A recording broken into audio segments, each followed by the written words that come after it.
নবজাতকের জন্য পুরাতন কাপড় ব্যবহারে কিছু সতর্কতা অবলম্বন করতে হয়।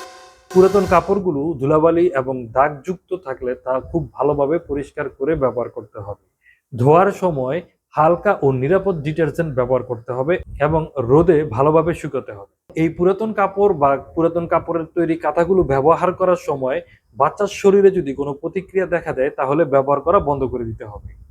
সর্বোপরি আলোচ্য বিষয় ছাড়াও আরো নানাবিধ সতর্কতা অবলম্বন করে আপনি আপনার বাচ্চার জন্য পুরাতন কাপড় অথবা পুরাতন কাপড়ের তৈরি কাঁথাগুলো ব্যবহার করতে পারেন।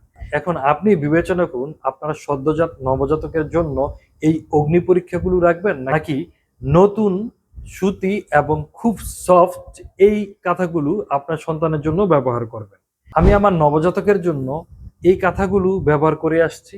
এই কাঁথাগুলো শতভাগ সুতি, নরম এবং খুব আরামদায়ক হয় বাচ্চার জন্য।